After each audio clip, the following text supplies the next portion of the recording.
These store-bought ravioli with homemade lobster ravioli sauce is an affordable way to serve lobster this holiday season. It's easy, it's quick, and so delicious too.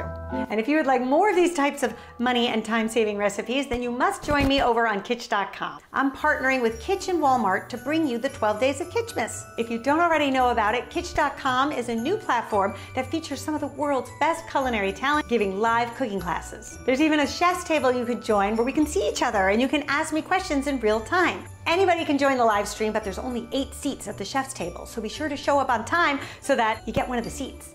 It's my first appearance on Kitsch.com, so come on over and join me. I'd love to see some of your friendly faces. To sign up for my live on December 16th at 11 a.m. Pacific time, all you have to do is head to my Kitsch channel, the link is in the description, register your email, and you're all set. You can even add it to your calendar so you don't forget.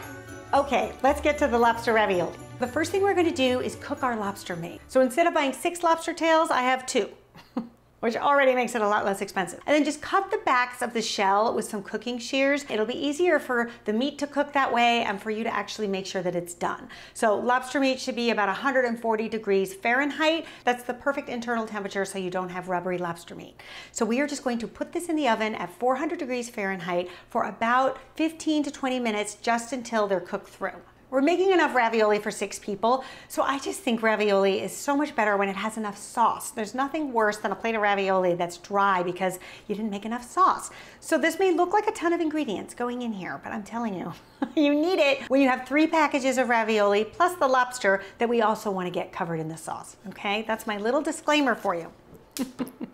Also, it's the holidays, so get ready for the butter and the cream. This is not low calorie, but it is delicious. You're first going to use 6 tablespoons of butter. If you know me by now, I usually just cook with salted butter because I find you just get more flavor that way. But I'm here in the US and our salted butter is just not that salty. It's more flavorful. If you live outside the US, like when we're in France, I would never cook with salted butter because it's just really salty. So outside the US, use unsalted. At this point, you're going to add 1.25 cups of diced shallots. And then while that's simmering, we're going to add 2 cloves of garlic, minced. Oh, the aroma is so delicious. It smells like the holidays. Okay, then we're gonna add a little salt and pepper to taste. Then you wanna add 3/4 cup of a dry white wine.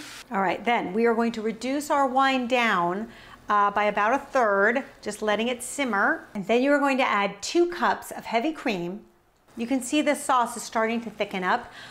I might actually change pans because I just remembered I want to put the ravioli in here with the sauce and this might be a little tight. So through the magic of editing, I'm going to switch my pan. There we go. That's so much better. Once you get to this stage, I would turn off the flame and I would just set it aside. You don't want it to thicken any more than it needs to. And then you want to boil your water for your ravioli. And while this is happening, we can release the lobster meat from our shells. I am always reminded of how hard a lobster shell is to crack. They are really strong, so definitely get yourself a little lobster cracker. I think it's easier, to crack it on the top like that and just give it a good crack, and then you'll be able to get the meat out. And then you can go ahead and pick it out either with a seafood fork or any regular kitchen fork will work too, and just kind of pull it apart so that it's in nice bite-sized pieces. Now the ravioli will only take about 4 minutes, so you wanna make sure that all the components for your sauce are ready to go. So we have our sauce ready to go, I've got my herbs here, and our chopped lobster, so we are all set. All right, in it goes. The other thing that's good to have with you is a little spider strainer because I think when it comes to ravioli, since they're pretty delicate, you're better off using the spider strainer than a colander because it will protect the ravioli. And if you put them through a colander, the weight of the water could also open them. So I like to just have a little spider strainer like that. And when they're done, I just pop them in my sauce. Okay, for the herbs, I have 2 tablespoons of fresh chives. And then I also have 2 tablespoons of freshly chopped tarragon. Now the tarragon is just a great flavor combination with the lobster. So if you can't get the fresh, I would say just use the dried. And it's just too delicious to leave out. So that's my thought on that.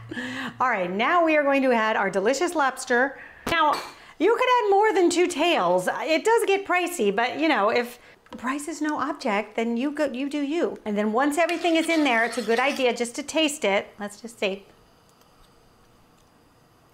Oh, that's so good. That's really good. Now, if your sauce is too thick, you can always add a little bit of the pasta water to your sauce just to thin it out if you need to. But our sauce looks pretty good, so I don't want to actually do that because I don't want to thin it too much. And now, look at these beautiful puffed up ravioli. In they go. And we are just going to give them a little bath with this sauce.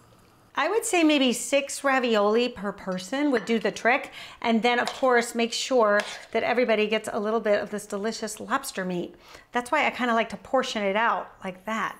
And there you have it, store-bought ravioli with homemade lobster sauce. I hope you guys give this one a try. Let me know what you think, and be sure to follow me over on kitsch.com so you don't miss the live. All right, you guys, I'll see you back here next time. Until then, bye.